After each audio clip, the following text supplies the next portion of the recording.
Sir నమస్కారం sir. నమస్తే sir, YCP Rajya Sabha సభ్యులు మోపిదేవి వెంకటరమణ గారు టీడీపీలోకి వెళ్ళబోతున్నారంటే ఒక వార్త ప్రచారంలో ఉంది సార్.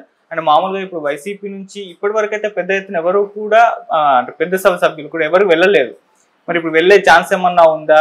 మీరేం చెప్తారు సార్? రాజ్యసభ సభ్యులు కానీ ఎమ్మెల్యే కానీ వెళ్ళే అవకాశం ఏమన్నా ఉందంటారా? అంటే వెంకటరమణకి జగన్మోహన్ రెడ్డికి చాలా సుదీర్ఘ అనుబంధం ఉంది. ఓకే. అది వైసీపీతో మొదలైన అనుబంధం కాదు, అంతకంటే ముందు నుంచే వీళ్ళిద్దరికి చాలా సాన్నిహిత్యం ఉంది. అలాగే వ్యాంపిక్ ప్రోగ్రామ్ ఒకటి జరిగింది వైఎస్ రాజశేఖర రెడ్డి గారి హయాంలో, దాంట్లో కీలక పాత్ర పోషించాడు ఈయన మోపిదేవి వెంకటరమణ గారు. వైఎస్ రాజశేఖర రెడ్డి గారి టైంలో ఇతను ఎమ్మెల్యేగా గెలిచాడు, ఆయన ప్రభుత్వంలో కొంత కీలకంగా వ్యవహరించాడు. ఆ సమయంలో జగన్మోహన్ రెడ్డితో కూడా సన్నిహితంగా ఉన్నాడు. ఈ ఉన్న క్రమంలోనే జగన్మోహన్ రెడ్డి మీద అక్రమ ఆస్తుల కేసులు పడినప్పుడు, అంటే ముఖ్యమంత్రి కార్యాలయంలో తనకున్నటువంటి ఇన్ఫ్లుయెన్స్ను దుర్వినియోగం చేసి ఆస్తులు అలాగే పెట్టుబడులు సమకూర్చుకున్నాడు అనేది కదా జగన్మోహన్ రెడ్డి మీద ఆరోపణ. ఆ కేసుల్లో ఆయనకు సహకరించిన వాళ్ళుగా కొంతమందిని నమోదు చేసింది సిబిఐ. దాంట్లో మోపిదేవి వెంకటరమణ కూడా ఉన్నాడు. వీరు కూడా వారి పుణ్యాన్ని జైలు దర్శనం చేసుకుని వచ్చారు. ఏది మ్యాట్రిక్స్ ప్రసాద్ వీళ్లతో పాటుగా శ్రీలక్ష్మి గారు ఐఏఎస్ ఆఫీసర్, వీళ్ళందరూ ఎలాగైతే జగన్మోహన్ రెడ్డి గారి జైలు జీవితాన్ని పంచుకున్నారో అలాగే మోపిదేవి వెంకటరమణ గారు కూడా పంచుకున్నాడు. అందుకని ఆయనకి ఎమ్మెల్యే టికెట్ ఇవ్వకపోయినా, ఆయన గెలవకపోయినా ఏం పట్టించుకోకుండా ఆయనకి పార్టీలో ప్రామినెన్స్ ఇస్తూ వచ్చాడు. అయితే మొన్న ఈ ఎన్నికల్లో ఆయన రేపల్లెటి నుంచి టికెట్ అడిగాడు జగన్మోహన్ రెడ్డి. అడిగితే ఆయన టికెట్ ఇవ్వకుండా గణేష్కి ఇచ్చాడు. అది కొంచెం తనకు మనస్తాపం కలిగించింది. కానీ పార్టీ గెలిచి అధికారంలోకి రాలేదు కాబట్టి అది కన్సిడర్ చేయాల్సిన అవసరం లేదు ఇప్పుడు. ఆ టైంలో కొంచెం ఆవేదన చెందాడు ఆయన, తనని కాదని గణేష్కి ఇచ్చారు అనేది చిన్న పెయిన్ ఉండదు. కొంచెం కామ్గా ఉన్నాడు అప్పటి నుంచి. అయితే ఆయన టీడీపీలోకి వెళ్ళబోతున్నాడు అనేటువంటి ప్రచారం అయితే బలంగా జరుగుతోంది. ఆల్రెడీ ఆయన ఏ క్షణమైనా టీడీపీలోకి దూకొచ్చు అనేది గుంటూరు జిల్లాలో జరుగుతున్నటువంటి ప్రచారం, పర్టికులర్గా బాపట్ల జిల్లాలో జరుగుతోంది. కారణం ఏంటంటే ఆయన మినిస్టర్ సత్యప్రసాద్తో భేటీ అయ్యారు నిన్నే అని చెప్పి కూడా ఒక వార్త బయటకు వచ్చింది. సత్యప్రసాద్తో భేటీ అయిన సందర్భంలో ఈయన ప్రస్తావించిన విషయం తనకి ఏమి ఇవ్వబోతున్నారు తను టీడీపీలోకి వస్తే. అంటే నిజానికి రాజ్యసభలో కూటమికి బలం అవసరం కాబట్టి తను రాజ్యసభ సభ్యుడిగా ఇప్పుడు ఆయన కూటమి వైపు జరిగితే అది ఎన్డీఏకి కూడా ఉపయోగమే, అలా కోరుకుంటున్నారు వాళ్ళు. ఈ మధ్యకాలంలో బడ్జెట్ సెషన్లో కొంత నెగిటివ్గా మాట్లాడారు వైసీపీ నుంచి, బడ్జెట్ మీద వ్యతిరేక వ్యాఖ్యలు చేశారు. అలాగే ఈ వక్ఫ్ బోర్డుకు సంబంధించిన బిల్లు వ్యవహారంలో కూడా వాళ్ళు క్రిటికల్గా ఉంటామని చెప్పి మాట్లాడారు. అందుకని వైసీపీ తనతో ట్రావెల్ అవుతుందా అనే దానిలో వాళ్ళు ఆచితూచి అడుగేసే ధోరణి కనిపిస్తోంది. కాబట్టి ఇలా కొంతమంది సభ్యుల్ని ఎన్డీఏలో చేర్చేసుకుంటే బాగుంటుంది అనే వ్యూహ రచనలో భాగంగా మోపిదేవి వెంకటరమణకి తెర వెనుకగా ఏదైనా ఆఫర్లు వచ్చి, అంటే ఆయన అంత ఆషామాషిగా కదిలే మనిషి కాదు.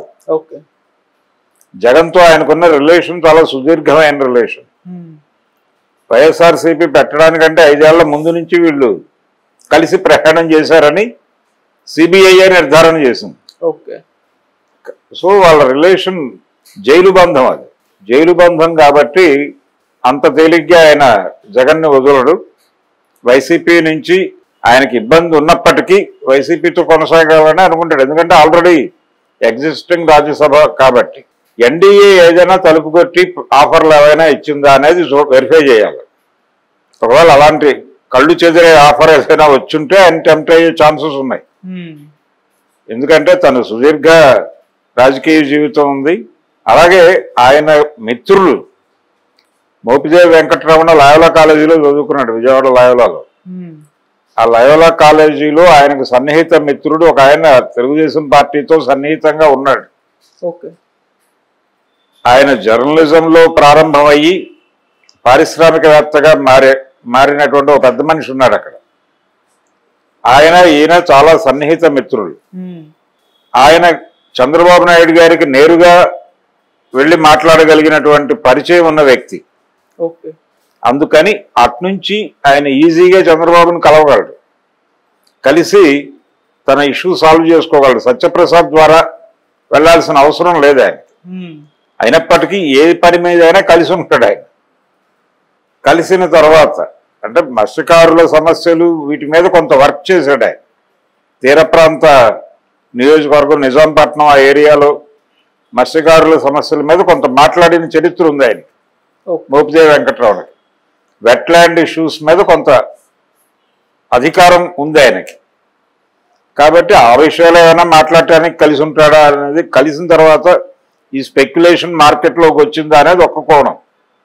లేదు ఆయన నిజంగానే జగన్తో సఫర్ ఎందుకు వచ్చింది అనుకుంటే ఆయన నేరుగా తన మిత్రుడి ద్వారా చంద్రబాబు దగ్గరికి వెళ్ళగలడు. అయినప్పటికీ సత్యప్రసాద్ని ఎందుకు కలిశాడు అనేది ఒక ప్రశ్న. ఇలా రేపల్లె ఏరియాలో ప్రస్తుతం మోపిదేవి వెంకట్రావు రేపల్లె నియోజకవర్గం నుంచే కంటెస్ట్ చేయాలనుకున్నాడు ఆయన, ఇవ్వలేదు ఆయనకి, గణేష్కి ఇచ్చారు. అలా జరిగిపోయింది.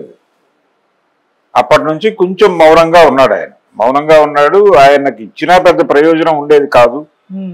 ఒక రకంగా ఆయన నష్టపోకుండా చూశాడు జగన్మోహన్ రెడ్డి అనుకోవాలి, టికెట్ ఇవ్వకపోవడం ద్వారా. సో థ్యాంక్స్ చెప్పాలి ఆయన జగన్మోహన్ రెడ్డికి. టికెట్ ఇవ్వలేదని అలిగి వెళ్ళిపోతున్నాడు అనేది కరెక్ట్ కాదు. ఇంకేదో ఉంది, ఏదైనా భారీ ఆఫర్ వచ్చి ఉండాలి ఆయనకి. ఒకవేళ ఎడితే సత్యప్రసాద్ దగ్గర ఆయన తెలుగుదేశంతో ట్రావెల్ అవుతాను అనే మాట చెప్పాడు అనుకుంటే, చెప్పాడని వీళ్ళు అంటున్నారు. ఒకవేళ చెప్పి ఉంటే ఆయనకు భారీ ఆఫర్ ఎన్డీఏ నుంచి వచ్చి ఉండాలి. ఎందుకంటే రాజ్యసభలో వాళ్ళకి మనుషులు అవసరం. అలా ఏదైనా భారీ ఆఫర్ ఇస్తే వెళ్ళిపోతాడు మనవాడు, నో ప్రాబ్లం. ఆయన పెద్ద మొహమాట పడాల్సిన అవసరం లేదు. గతంలో కమిట్మెంట్తో ఉన్నాడు. కానీ ఈ కమిటెడ్గా ఉన్న వాళ్ళని నిలబెట్టుకోవడంలో జగన్మోహన్ రెడ్డి కొంత విఫలం అయ్యాడు అనేది అర్థమవుతుంది. చాలా మంది అలా హర్ట్ అయ్యి గాయపడి వెళ్ళిపోయిన వాళ్ళు చాలా మంది కనిపిస్తారు, వారి చెల్లెలతో సహా. ఆ లిస్టులో ఇప్పుడు కొత్తగా వెంకట్రావుని చేరుతాడు అంతే. అందుకని మంచి పిఆర్ ఉన్నటువంటి నాయకుడు అతను, మంచి పబ్లిక్ రిలేషన్స్ ఉన్నాయి. అలా కూర్చుని ఎవరితోనైనా ఆయన మాట్లాడి తన దగ్గరికి పిలిపించుకుని విషయాన్ని సెటిల్ చేయగలిగినటువంటి, ఒక నెగోషియేషన్ చేయగలిగినటువంటి కెపాసిటీస్ ఉన్నాయి ఆయనకి. అటువంటి వ్యక్తిని కోల్పోవటం అనేది వైసీపీకి కొంత ఇబ్బంది. పర్టికులర్గా ఆ ఏరియాలో రేపల్లె ప్రాంతంలో ముఖ్యంగా పల్లెకారుల కమ్యూనిటీలో కొంత సఫరింగ్ వస్తుంది మోపిదేవి వెంకట్రావుని రూట్ మారిస్తే. అందుకని జగన్మోహన్ రెడ్డి గారు అప్రమత్తం అయ్యి ఆపే అవకాశాలు కూడా ఉన్నాయి. రేపే చేరిక అంటున్నారు వీళ్ళు తెలుగుదేశం వాళ్ళు. రేపే మోపిదేవి పసుపు కండువా కప్పుకోబోతున్నాడని మాట్లాడుతున్నారు.